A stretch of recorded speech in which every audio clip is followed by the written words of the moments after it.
یو مرګري تپوس کړی و یاره علماء ته مې درخواست دی چې ما ته یو وظیفه وښیي چې زما کش راوځي زما کش دی او زه قرضدار یم زما کش راوځي نو یو مولوي صاحب والا دعا رالېږلې وه هغه دعا څه ډېره عجیبه ده ډېر ناشنا دعا ورله رالېږلې وه هغه دعا باندې سړی سوچ وکړي الله حافظنا ړومبی ټکی دی الله حافظنا د کش دپاره چې زما کش راوځي خو دې معنا باندې سوچ وکړي الله حافظنا الله زما حفاظت کولو والا دی ربط الله سره قائم دی په هر حال کې به تقوا دې ته وایي چې ستا په هر حال کې الله سره تعلق وي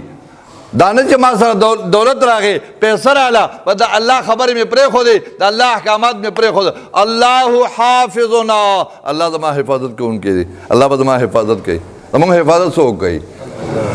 الله یحفظکم الله زموږ حفاظت کوي الله حافظنا دویم ټکی ورته وایي دا وایه الله ناصرنا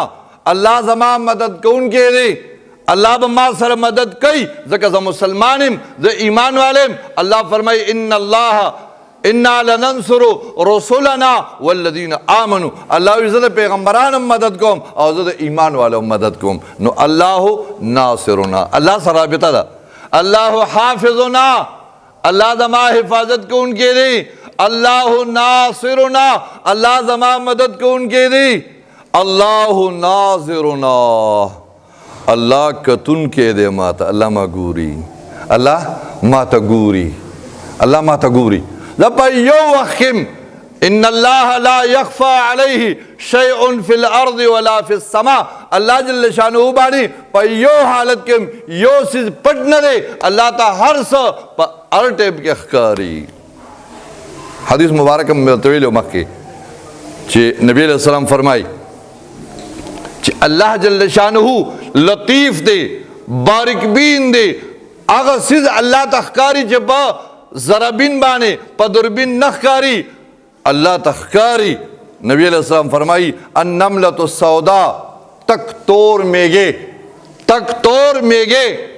فی اللیلۃ الظلماء پتک کا تور اشپکی علی الصخرۃ السوداء پتک تور کانی بانے پتور اشپکی پتور کانی تور میگے روان دی اللہ جل شانہ فرمائی دا دی میگی دا خپے سرا چکم چاپ جوڑی گی ما تخکاری دا میگے چکم خواروان دی ما تخکاری دا دی میگی پزڑکی چسمرا ارادی دی اللہ